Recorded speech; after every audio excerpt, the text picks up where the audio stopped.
Ladies and gentlemen, welcome to the Freedom Entrepreneur Podcast, the ultimate destination for all you freedom seekers out there who are yearning to break free from the chains of a traditional job and create an online business that allows you to live life on your terms.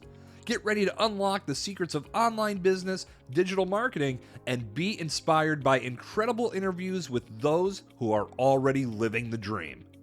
And now, please join us in welcoming your host, Lindsay Sutherland, a high-performance business consultant and a true advocate of the laptop lifestyle. Hey, everybody. Welcome to the Freedom Entrepreneur Podcast. I'm your host, Lindsay Sutherland, and today we have an exciting episode for you. This is one that I know so many of you have been waiting for. We're talking about YouTube. Now, how many of you are out there listening to this thinking about your content strategy? Should you be on YouTube? Should you not be? Maybe you've already decided that YouTube is for you, but you're just not sure what's the next steps to take. This episode, I've got an amazing guest for you. His name is Matt King. He is the king, his name is Matthew Hughes, and he is the king of video. I love how those two tie together, though. That was a pretty good slip up. He started in 2013 his video company that ran for 7 years, creating video, traveling around the world, and working with clients from, one-man brands all the way through billion-dollar companies. Fast forward to 2019, he created the King of Video brand to help small business owners like you confidently create consistent video content that connects with your audience. So I'm excited to have him here today because we're going to talk about YouTube. And we kind of got started talking about Mr. Beast, who I think a lot of people kind of idolize as the YouTube king in a sense, but we're going to reverse that thinking today because we're going to specifically talk about what Mr. Beast is wrong about, right? It's a little bit controversial, but it's going to be really worth your time. So stick around. Welcome to the show. Thanks so much. I'm really delighted to be here. And it's great to come and talk to you, to hear that you were having trouble finding a YouTuber. And I'm glad to be here and represent, especially as I'm in the zone at the moment, because in a couple of weeks' time, don't know when this will air, but for me, in a couple of weeks' time, I'm going to Vid Summit, which is the biggest YouTube conference in the world, the best one, really. Mm-hmm. Where is that going to be held? It's in Dallas, Texas. Okay, you'll be stateside. How fun. Yeah, absolutely. All right, excellent. Well, I'm just grateful to dive in. We were talking a little bit about some of the things that we hear from Mr. Beast as far as like creating amazing videos, and like some of the sound bites you were saying are really great in some respects, but also totally contradictory. So would you elaborate on that? Yeah, so I think this is about sound bites in general, but whilst we're talking about YouTube, like when you see these sound bites and they come from a podcast just like this, right, you can take them out of context, because what we were talking about is the fact that Mr. Beast talks about quality over quantity. I think that's the main thing. He'll talk about things like, we'll take 2 weeks on a video because we really want to get it right, and we don't need to have a schedule where we publish every week or anything like that. But that's the quote that you hear. And of course, it gets a lot of views on TikTok and various platforms because it's Mr. Beast. But what you also hear, or maybe you don't hear it so often anymore, is what Mr. Beast used to talk about was the fact that it takes 200 bad videos before you start creating good ones. So when I'm talking to clients about YouTube now, I'm like, look, just get started. We get so much in our head about whether it should be good quality and all that kind of stuff. But actually, the process of getting started is more important than anything else. Hey, Pie Tribe, have you gotten your ticket out of the rat race yet? I'm talking about the free guide, 5 ways to earn $5,000 a month with passive income that could be yours right now. All you need to do is text the word PIE, P-I-E, to 33777 and get your copy today. Yes, definitely. So when we're talking about getting started, then are you telling us that we got to just plan on making 200 videos to start, or is there some sort of like, So yeah, this is how I also disagree. I hate disagreeing with someone who's probably the biggest YouTuber in the world right now, but he talks about this 200 videos, and what I say is, if you're strategic from the start, then you can cut that 200 down to maybe 50. It could be a quarter of that. The reason why he says 200 is it took him like 6 or 7 years to get to a large number of subscribers. And you don't need to take that long. If you're strategic with it, if you have a plan up front, he probably didn't have in the first 3 or 4 years and wasn't really thinking about it being a full-time thing. But if you're strategic with it, then you absolutely can accelerate that journey, and you can make money even as quick as 3 months. You can start making money on YouTube. I know some people have done it faster than that, but I would say that's kind of an average time, depending on what your business is. I really like that you said that, because what I find like with a lot of people I talk to is they're so focused on the virality. I need to go viral. And unfortunately, I agree with you that I don't think that virality is what we should be aiming for. I mean, there is a way to build an engaged audience that can convert much sooner than your first viral video. And often viral videos don't even convert into sales. Like they're just flashy and they make us feel good, but they don't always actually result in something. So let's dive into that a little bit more. Like if we were talking to somebody who's just about to get started in YouTube land, what are some like maybe 3 things that they need to be thinking about? The first thing I would think about is your audience, your viewer. People talk about their niche and all that kind of stuff. And I mean, largely I'm dealing with businesses, and I think it's fair to say you're in the same boat. So I'm not really talking about vloggers. I'm not talking about lifestyle channels, that kind of thing. I'm really talking about businesses, people that have products and services. They're often the kind of people that get lost when it comes to YouTube. So I think what your products and services, what your niche is or niche. And so then you've got to start thinking about the viewer. What is the viewer and your customer, your ideal customer, prepared to watch when it comes to your content? And the easiest way to do that is to go and do your research, go and watch some stuff. It's amazing how many times I ask people wanting to start on YouTube, how much YouTube do they watch? And they say, oh, not much at all. I don't really go on YouTube. I'm like, well, why do you want to start? Why do you want to even get on there? I know it's a great platform to get on there. Well, then you've got to start consuming some content on there as well. Right. So that's the one thing, is thinking about your ideal viewer. What are they prepared to watch? The second thing then is to have a plan. So I talk just like a podcast. Lindsay, I don't know if you did this when you started, but how many episodes did you have created before you started your podcast, before you launched it? Do you remember? I remember it was like 4 or 5. Yeah. Okay, great. Yeah. So that's exactly the sort of strategy that I say to people, is I say, like, when you create your first channel and you're thinking about the content, like, create a plan and maybe have like 12 to 24. So if you're publishing once a week, that's 3 to 6 months worth of content, and then film and have that bank of 4 to 5 ready at the start. So you've got yourself a little bit of a buffer as you go and produce the rest. So podcasts and YouTube channels, they're so well aligned that the process generally is the same. So thinking about your audience, thinking about a plan, and then just doing it, just creating the content, not overcomplicating it, not overthinking things. Like, it's so easy to get in our heads that you just have to create something, not worry about lighting, cameras, all that kind of stuff. Like, you can pay attention to that stuff, and it is important. I won't play it down. But if you've got a phone, a modern day mobile phone, cell phone, do you still call them cell phones in the US, or is it? Well, I do. Oh, right, okay. But I'm also, an 80s kid, so maybe that's why. Yeah. Well, I'm an 80s kid as well. And I think whether you got a cell phone, then mobile phone, that's of the last few years, you've got everything you need in your hands. Like, never before did we have so much technology in our hands. And so you can just start a channel from your mobile phone. And I know people that have had 100,000 subscribers, and they've done everything from filming, editing, publishing, promoting, all from the mobile phone.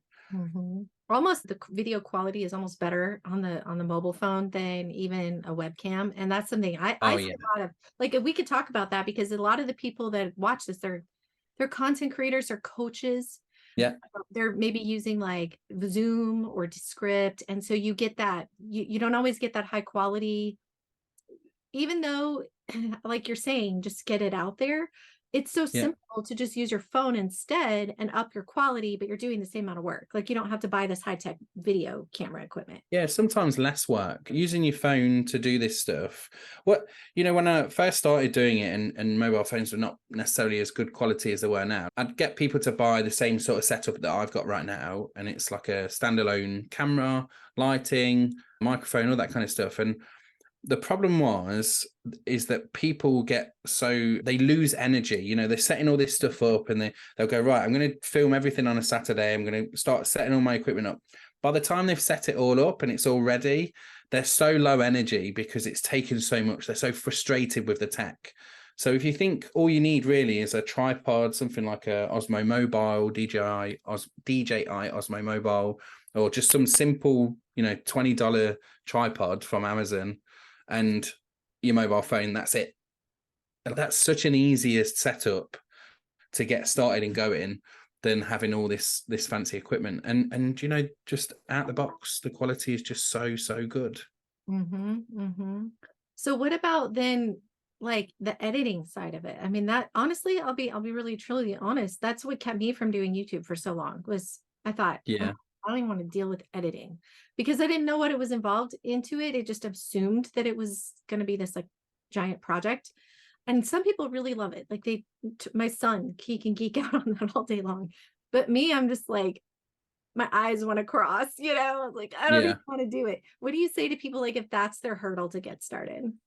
So there's two things you can do, and it's a decision, but largely it could be a decision that's out of your hands as well. So if you're a solopreneur, you're just getting started in business, you've not got much funds, then using something like Descript, you mentioned it before.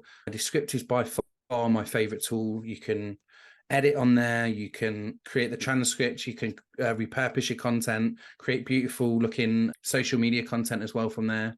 So Descript is kind of the first place I say to start. And of course, there's a free version, and then it goes up to like $12 a month or something like that. So yeah, definitely. And the learning curve for that is not huge. You can just get started. You can drag your files on there and suddenly you start to figure it out. Beyond that, the first thing I say, most YouTubers should outsource is their editing, unless of course they're a professional editor or something like that. But outsourcing editing now, you can go onto Fiverr and get a video edited for like $5 a minute of outputted content. And you could get a video editor on staff, and have like a part-time editor. We've got a couple of editors in our team now that do that. They're not full-time, they're still part-time, but they don't cost us a massive amount of money, and they're very talented people. And what I always say to people, even when I had the video company, like the key to this is editing, or the power is in the edit. Of course, the footage has to be a reasonable quality at the start, but the edit is where you can really make things look beautiful. You can keep people's attention, you can move the screen around, move the shot and all that kind of stuff. So if you can outsource that stuff and get someone else to do it, that's where you will definitely win. And you just won't have that pain that you described, that trepidation of, oh my God, I'm going to film this 10-minute video, but it's going to take me 10 hours to edit it because I'm a perfectionist, So true. So true. That's great advice. And a little power tip too, one of my clients has done, which I thought was pretty creative, is he got an intern, somebody who wants to be a video editor, but is like just finished school. So he's giving him like full creative authority over his content, which is great for that guy because he's going to get a portfolio. So that's another way to, if you're in that in between where you can't really hire the team, you could try to find a video. And there's so many young people looking for that opportunity. Yeah. And just, a VA as well, hopefully whatever size business you've got, you getting a VA to sort of outsource some of your low ticket tasks, getting them to edit in Descript. My VA will do my podcast. The podcast we're launching soon as well is, of course, we videoed it for YouTube, and she's editing those videos. I don't need my main editors to do it because it's an interview style like this. We have a format. We've agreed on the format. I could just say, just take out all the ums and ahs and then make it look good and add the transcription to it as well. And then away we go. And she is relatively cheap in the grand scheme of things. So yeah, just use your team, use the people that are appropriate that can try and help you do this stuff as well. Yeah. And I'm on your website, guys, listening to this. He's got some really great videos, like how to film high quality video with your phone, like things we just talked about. He can like show you on his video, on his website. So I'm going to just plug your website really quick right now. So if people want to check it out, it's kingofvideo.co.uk. Really great content right there. Now, what's the third power? So we talked about recording and just getting started. We talked a little bit about editing. What's the third power tip to help people just get that launched? The third power tip is like the inner work, right? Think about the inner work. So one of the biggest challenges when you're creating content is you're standing out above everybody else and you're saying, hey, look at me. I'm prepared to be the person that's going to stand in whatever industry, right? And I've had every kind of industry in the world tell me that they cannot stand there because even though they're an expert, they're not a YouTuber. I'm not a YouTuber. I don't have the clothes, or I've not created Prime, and sold that around the world. Like, I'm just an accountant, So don't let that, you've got to do this inner work to understand that. In fact, a guy said to me, and I don't know if he's read this from a professional development book, but he said to me, Matt, are you an expert? I said, yes. He said, what happens when you die with all the knowledge that you've got in your brain? And I said, well, go to the grave. That's it. And he said, well, then you owe it to the world to share that knowledge. Like, how selfish of you to take that knowledge with you to the grave. And the thinking behind that, and thinking about all the experience, all the trials and tribulations in the 2 careers I've had, made me really motivated to go and make sure that I share my content in with the world. And I've got the same hang-ups about my forehead, my weight, my teeth, all the kind of things that everybody has. So you've got your own insecurities. But I just know that if I stood in front of somebody and we were talking about something, they'd see my passion, they'd see I'm excited about it, and they'd want to learn from me and my expertise. So I've got to do it. I owe it to the world to go and share this. And so if you can get into that kind of mindset, whatever your expertise, then know there's an audience out for you. And I've seen every kind of topic that you can think of, and there's always an audience for it because we're weird. So true. So true. Actually, I love what you just said, because I forgot about that being such a thing. When I was very first getting started in my business, I started helping people with speaking on camera just because I had that gift for public speaking and whatever. But I was surprised because it's been so long since I started with public speaking. I'd already been past the whole, like, what do I look like thing? You forget, right? When I started podcasting, I became so hypercritical of myself again, because as I was editing my content, it's just me and the content. And I'm like, oh man, why do I say that? Or listen to me. I just, all these things where I just want to delete and start over because I'm like, talked myself out of it. And then if I reverse that thinking and remember, like, if I was sitting in front of somebody, I'm not going to analyze myself like that. It's you just have to put yourself in that position of where you're like, if I'm talking to somebody on the street, I'm not thinking about my voice and how I sound, or my funny laugh, or my quirky tics that are driving me crazy because I'm now dissecting it on my content. Just put it past you, because it's just who we are. Everybody sees it every single day and nobody says anything. They still love us. Like, we just got to keep moving forward. Yeah, absolutely. And there's 2 things that happened recently to me that I was just writing them down so I didn't forget. 2 things that happened to me recently. One is having a child who's 16 now. She has started to think about side hustles, and she's gone into the world of work, and she realizes that she gets paid peanuts, and she's like, surely there's a better way. And then so we started to talk about Etsy and all that kind of stuff. And when you speak to kids who have never done this stuff, and when you said about public speaking, it made me think about it. Like, you forget what the basics are because you're so far in it. And this is why we talked about Mr. Beast before. Mr. Beast is fine now because he's got producers. He doesn't have to come up with ideas anymore. He's got a team of producers that does it. He doesn't have to do his thumbnails. He's got a team that does his thumbnails. Like, he has to show up and deliver to the brief in the show that they've created, the video they've created.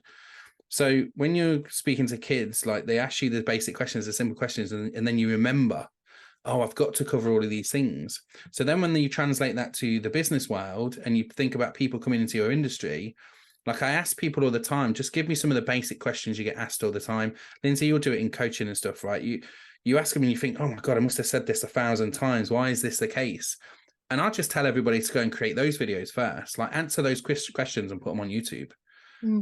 Because when people come and ask you those questions, you can just send them to your YouTube channel. Like, how amazing would they think you are if you've created all this free content online and you've answered their question? And don't worry, they're not going to go, well, they've created free content, I don't want to give you any money. It's the opposite. They have like this reciprocity stuff that's going on. They credit you in their brain, consciously and subconsciously, for helping them move through that hurdle, whatever that might be. And so you can give it all this stuff, and they'll just say, oh my God, if Lindsay's prepared to give me all that stuff for free, what else has she got? What else is she going to show me? You know, how else can we go? How far can we go with this stuff? And then the second thing that I thought of is comments. When you talked about like you created the podcast and you pulling yourself apart a little bit when you do it, and everybody does it. It's really hard, especially this is another reason why it's great to outsource your editing, because they're not emotional about what you look like. They just crack on with it anyway. But what happens is, and I've done this, I had this video and I hated it. I really didn't like it. There was some technical thing wrong with it. And I was like, oh, I need to do it again. But it was like a half an hour video and I couldn't bring it in me to re-record it. I put it out there. And I got a comment. I very rarely get comments, but I got a comment from someone that said, oh my God, Matt, this is exactly what I needed right now. And it's that kind of thing where you're like, damn, what if I'd have not put it out? That person wouldn't have got that when they needed it. And so just if you're listening and you're thinking about this stuff, like this is why you're needed in the world. And again, regardless of your industry and your expertise. Oh, so true. So good. And you know what? There are going to be the comments that are negative and hurtful, but yeah. I think my opinion of those is that this says more about that person than of you. And when we just have that mindset, you know, we can just bless and release. That's yeah. Just thank them. You know, anyone that engages with you, a guy I know, Austin, he talks about all engagement is good engagement. So he will purposely make mistakes in his videos in order for people to troll him, basically. And so you've got to have he was on the show. Yeah. Austin Armstrong, yeah. So and you've got to have like strong shoulders. You've got to be able to bear that when it comes towards you. But like for me, I just thank them for their time and attention, and usually that will break anyone down, or just play with it as well. You know, if you're prepared to play with it, say, what do you mean? I didn't spot that mistake. Can you tell me where it was? And just keep the engagement going, because it's going to be great for the algorithm. You know. Yeah, that's the thing. I'm glad you mentioned him, because he was talking about how he blew up he was primarily on TikTok. Like when he was on the show, our episode was called like how to make passive income with TikTok. And then he's been experimenting with how to like get going on all these other channels. And that was his big thing, was specifically doing something wrong just to troll the trolls. That's a nice little hack strategy that people could take away. Like if you've got the shoulders for it and you're okay, or maybe you're not in such a professional role, because I know some people, they're like maybe attorneys or doctors or whatever. That's not really. They don't want to make mistakes. Yeah, but, sure. You know, to make those little flubs on purpose just to get people to comment. And outtakes is another really good thing I see people do that. Like stick around for the outtakes. You know, it's fun to stick around and watch those things. So yeah. And that stick around business is really important. You know, a lot of the times, certainly as a marketer and as marketers, when I speak to other marketers about it, we're like, we know the strategy, we know the tactics, we know what they're trying to do, we know why everything ends in a 7. Like we get all of these kind of things. But the general public, the audience that you're trying, even if you're B2B, they're still general public, I guess. They don't necessarily know the tactics, and so the troll idea is really great. And I think, you know, stick around for the outtakes. There's YouTubers that have perfected that so much that it means that your retention on your videos is longer. Like that's where you're really being strategic. This is not an accident. And there was a guy when I went to Vid Summit last, they showed that he put a weird noise, I think, at the end of the video. I don't know if it was a TikTok or whether it was YouTube, but it was just a weird noise. Every single video is a different noise. And so people just stuck around to listen to see what the noise would be today. Like that is just completely genius. So this is what you've got to look at. When you start creating the videos, you're putting them out there. Like I get my clients, the people that work with me directly, to just look for this stuff. Like, what is it about the video in whatever industry that you're watching that made you stay and watch till the end? There's something in there that kept your attention. Pay attention to that stuff and you will win for sure. Oh, that is so true. I think every good marketer uses themselves as an experiment. Yeah. I mean, that's how we get like good at it, because we're like, oh, well, how did that make me feel? Okay, what would that do for my audience? You know, and to have that third-party perspective, and then to look at each piece of content like that as an experiment, essentially, you know, and what can you do better? What could you do different next time? And just start implementing it a little bit each time. That's how you go. I mean, this is such a good conversation. I love it. So tell me a little bit about your company. How can people connect with you, and what do you do for people? So I am King of Video, as you mentioned. That is my personal brand website. So you'll find links to everything from there. I have a YouTube community. So it's youtubecommunity.co.uk. And that is open to anybody that's thinking about getting into YouTube or content creators. And then I've got like programs. So I've got an accelerator, boot camp, and a few other little bits and bobs that you can come and work directly with me if you can stand my face and my voice, because we meet every week. So you have to be part of that stuff in order to sit there and listen and share. And we keep those groups really small as well. So you kind of get put on a cohort of people, a group of people, and work with them for up to 8 weeks to get your channel going. That's awesome. That's fantastic. Wonderful. All right. Well, thank you for joining the show. This was an excellent episode. Just really, No worries. hopefully we'll get people to take action. Guys, listen, if you've been on the fence about starting a YouTube channel, now's the time. Video's not going away. It's just not. It's part of life now, and we just are going to embrace it. We're just say with me, I'm embracing video.